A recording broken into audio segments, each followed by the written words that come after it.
যেই ঘরটার মধ্যে কোরআনে কারিমের তেলাওয়াত নাই, নামাজ নাই, জিকির আজকার নাই, সেই ঘরটার মধ্যে শয়তান বাসা বাঁধে। কে বাসা বাঁধে?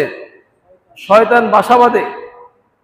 শয়তান এই ঘরের মধ্যে ঢুকে ফিতনা ফাসাদ তৈরি করে, ঝগড়া সৃষ্টি করে, অশান্তি তৈরি করে। এই জন্যই রাসূল করিম সাল্লাল্লাহু আলাইহি ওয়াসাল্লাম হাদিসের দ্বিতীয় অংশ বলেছেন, ইন্নাশ শাইতানা ইয়ানফিরু মিনাল বাইতিল্লাযী তুকরাউ ফীহি সূরাতুল বাকারা। নিশ্চয় ওই ঘর থেকে শয়তান পলায়ন করে ভাগে যেই ঘরের মধ্যে সূরা বাকারা তেলাওয়াত করা হয়। বলেন সুবহানাল্লাহ। অন্য হাদিসের মধ্যে আছে সূরা ইয়াসিন তেলাওয়াত করা হয়। অর্থাৎ উদ্দেশ্য হলো কোরআনে কারিমের কোনো অংশ যদি তেলাওয়াত করা হয় তাহলে সেই ঘরটা শয়তান আক্রমণ করতে পারে না, ওই ঘর থেকে শয়তান ভাগিয়া চলে যায়। বলেন সুবহানাল্লাহ। তার মানে হলো যে রাসূল করিম সাল্লাল্লাহু তাআলা আলাইহি ওয়াসাল্লাম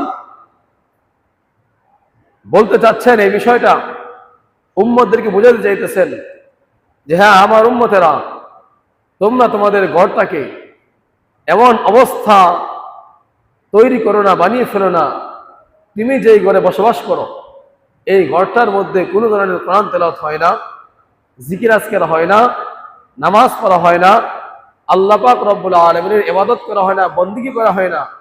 তার ইবাদত থেকে, বন্দেগী থেকে তোমার ঘরটা খালি শূন্য, এরকম তুমি ঘরটা করে ফেলো না। যদি করো তাহলে তোমার ঘরটা একটা আস্ত কবরস্থান হয়ে গেল। যেই কবরে কোনো কিনা আওয়াজ নাই, যেই কবরে নামাজ নাই, যেই কবরে কোরআন তেলাওয়াত নাই, জিকির আজকার নাই, তোমার ঘরটাও কবরের সাদৃশ্য, কবরের মতো হয়ে গেছে। নাউযুবিল্লাহ।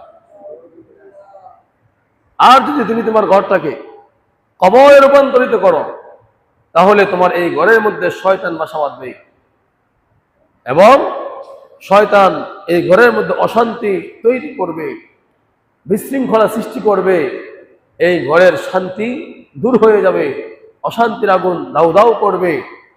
হ্যাঁ, ফলে যদি তুমি এই ঘরের মধ্যে সূরা বাকারা তেলাওয়াত করো, কোরআনের কোনো অংশ তেলাওয়াত করো, সূরা ইয়াসিন তেলাওয়াত করো, তাহলে শয়তান এই ঘরে ঢুকতে পারবে না, বরং এই ঘর থেকে দৌড়াইয়া ভাগিয়া পলায়ন করে। বলেন সুবহানাল্লাহ। বুঝে আসছে? তাহলে আজকের আমাদের সমাজের মধ্যে ভালো করে বোঝেন আমার মুসল্লিয়ান কেরাম, প্রিয় এলাকাবাসী, আমার মা বোনরা সহ, আজকে আমাদের সমাজের মধ্যে আমাদের ঘরগুলোর কি অবস্থা। এখন আপনি বলেন, আপনি নিজেকে নিজে প্রশ্ন করেন, আপনার ঘরের কি অবস্থা, আমার ঘরের কি অবস্থা, আমাদের সমাজের প্রত্যেকটা ঘরের কি অবস্থা, ঠিক কিনা? আজকে দেখা যায় ফজরের ওয়াক্ত শুরু হয়ে গেছে, যখন আমি পাশকা থেকে যখন আসি দেখা যায় প্রত্যেকটা ঘরে বাতি বন্ধ, লাইট বন্ধ, সবাই নিশ্চিন্তে নীরবে নাক ডেকে ঘুমাচ্ছে, কেউ ফজরের আজানের ডাকে সাড়া দিচ্ছে না। মসজিদে যখন আসি তখন দেখা যায় নামাজে যখন দাঁড়িয়ে গেলাম দেখা যায় তালেবুল ইলম ছাত্ররা আর হয়তো 2-3 জন মুসল্লি, এছাড়া আর কোনো মুসল্লি পাওয়া যায় না। এই হাদিসটা আমার কানের মধ্যে গত 1 সপ্তাহ ধরে বাজতেছিল, বারবার আমার কর্ণকুহরে আসতেছিল। এই দৃশ্যগুলো প্রতিদিন আমি দেখি। আমাদের মুয়াজ্জিন সাহেব হাফেজ আব্দুল্লাহ সাহেব প্রতিদিন আপনার ফজরের আজানের পরে ডাকে। অনেকে আবার বিরক্ত হয়, না, ফজরের আজানের পরে কোনো মুসলমানের ঘোরানোর কোনো অনুমতি নাই। ফজরের আজানের রক্ত হয়ে যাওয়ার পরে কোনো মুসলমান ঘরে শুয়ে থাকতে পারে না, ঘুমাইতে পারবে না, বরঞ্চ আপনার দাওয়াতি কাজ করতেছে, ডাকতেছে আপনাকে মসজিদের দিকে। যদি আপনি ডাকে সাড়া দেন তাহলে আপনি সৌভাগ্যবান মুসলমান, ঠিক কিনা বলেন?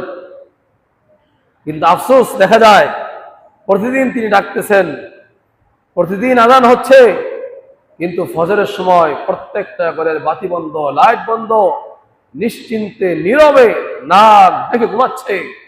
আল্লাহ পাক রব্বুল আলামিনের ডাকে সাড়া দেওয়ার কোনো মুরাদ নাই, কোনো খবরও, ঠিক না? শুধু কি তাই, ফজরের নামাজের পরে ওই একই হালত চলতেছে, সকাল 8টা 6টা 10টা এরকম পর্যন্ত ঘুমাইতেছে, ঠিক না? এরপরে ঘুম থেকে উঠে যে যার দুনিয়াবি কাজ সেই কাজ নিয়ে ব্যস্ত হয়ে যাইতেছে। কিন্তু আল্লাহ পাক রব্বুল আলামিনের মহান যে হুকুম ফরমান ছিল ফজরের নামাজ পড়া, এই ফজরের নামাজ পড়ার জন্য কেউ আল্লাহর ডাকে সাড়া দিয়ে ঘুম থেকে উঠল না। সেই জন্য রাসূল করিম সাল্লাল্লাহু তাআলা আলাইহি ওয়াসাল্লাম বললেন, তোমাদের ঘরটার মধ্যে লাইট নাই, ওঠার খবর নাই, কোনো শব্দ নাই, তোমাদের ঘরটা কবরে রূপান্তরিত হয়ে গেছে। অর্থাৎ এই ঘরের ভিতরে মুসলমানদের উচিত ছিল ফজরের আজানের সাথে সাথে ঘুম থেকে উঠে যাবে, উঠিয়া আল্লাহ পাক রব্বুল আলামিনের ডাকে সাড়া দিয়ে মসজিদে এসে আল্লাহ তাআলার দরবারে সেজদা দিবে, এরপরে কিছুক্ষণ কোরআন তেলাওয়াত করবে, জিকির আজকার করবে, এরপরে গিয়ে আরাম করুক অথবা নিজের কর্মব্যস্ত হয়ে যাক, এটা কোনো সমস্যা নাই। কিন্তু দেখা গেল আমাদের মুসলমানের প্রত্যেকটা ঘর, প্রত্যেকটা বাড়ির সমাজের অবস্থা এরকম যে সবগুলা ঘর ঘুমাচ্ছে নিশ্চিন্তে, নিরাপদে, কোনো খবর নাই। অর্থাৎ রাসূল যে বললেন, লা তাজআলু বুয়ুতাকুম মাকাবিরা, তোমরা তোমাদের ঘরগুলোকে কবরে রূপান্তরিত করিও না। আমরা কিন্তু আজকে আমাদের ঘরগুলোকে কবরে রূপান্তরিত করেছি, বলেন ঠিক কিনা? আমরা আমাদের ঘরগুলোকে কবরে রূপান্তরিত করে ফেলেছি। অথচ আমরা যখন ছোট ছিলাম, আপনারা যখন ছোট ছিলেন, মুরব্বীরা দেখছেন যে আমাদের বাপ দাদারা, আমাদের পূর্বপুরুষরা ফজরের নামাজ পড়তেন, তারপরে বাসায় গিয়ে কোরআন শরীফ তেলাওয়াত করতেন। প্রত্যেকটা ঘর থেকে কিছু না কিছু কোরআন শরীফের তেলাওয়াতের আওয়াজ শোনা যাইত, সূরা ইয়াসিনের তেলাওয়াত শোনা যাইত। মক্তবের মধ্যে ছেলেরা ভরপুর মসজিদে চলে আসতো, বাবা মা ঘুম থেকে উঠিয়া আদর করিয়া সোহাগ করিয়া এরপরে মক্তবে পাঠিয়ে দিতেন, ঠিক কিনা? আজকে আমার মায়েরা ওঠে না, বাবারা ওঠে না, সন্তানকে মক্তবেও পাঠায় না। অতক্ষণ ঠিক নেবে, ঠিক, সন্তানকে মক্তবে পাঠায় না। তাহলে ঘরটাকে কি করলাম? কবর বানায় ফেললাম। ঘরের মধ্যে কোরআন তেলাওয়াতের আওয়াজ নাই, ঘরের মধ্যে নামাজ নাই, ঘরের মধ্যে আল্লাহর জিকির নাই। নিজের ভবিষ্যৎ প্রজন্ম সন্তানকে দিনদার বানাইতে হবে। আল্লাহ পাক রব্বুল আলামিনের কোরআনে হাকিমের আয়াত তার দিলের মধ্যে বদ্ধমূল করতে হবে। আল্লাহ পাক রব্বুল আলামিনের দ্বীন শিক্ষার জন্য তাকে মক্তবে পাঠাইতে হবে, সেটার কোনো খবর নাই। আমি নিজেও আমার ঘরটাকে কবর বানাইলাম, আমার সন্তানকেও আমি বেয়াদীন বানাইলাম, ঠিক কিনা বলেন? সেই জন্যে ভালো করে বোঝেন, রাসূল করিম সাল্লাল্লাহু আলাইহি সাল্লাম বললেন, লা তাজআলু বুয়ুতাকুম মাকাবিরা, তোমরা তোমাদের ঘরগুলোকে কবরে রূপান্তরিত করিও না, কবর বানায় ফেলো না।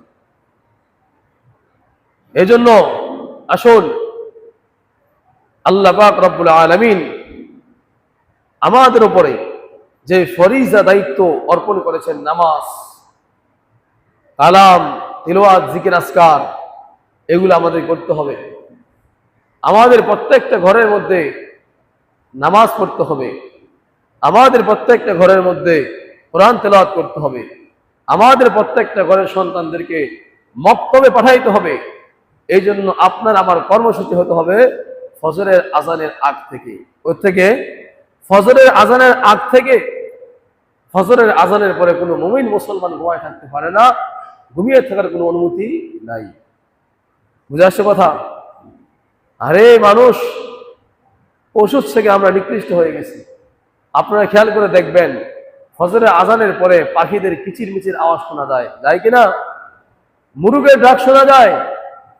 ফজরের আজানের পরে কোনো পাখিও আর ঘুমায় থাকে না, কিচির মিচির আল্লাহ তাআলার জিকির করতে থাকে, মুরুগ ডাকতে থাকে। এরপরে যখন ফর্সা হয়ে যায়, সে তার বাসা থেকে বের হয়ে রিজিকের সন্ধানে বের হয়ে যায়। কিন্তু মুমিন মুসলমান আমরা আল্লাহ পাক রব্বুল আলামিনের ডাকে সাড়া দেই না, ফজরের জামাত উপস্থিত হই না, ঘরে ঘুমায় থাকি, লাইট অফ, নিশ্চিন্তে নির্বিঘ্নে সুন্দরভাবে ঘুমাইতেছে, নাক ডেকে কোনো খবরও নাই।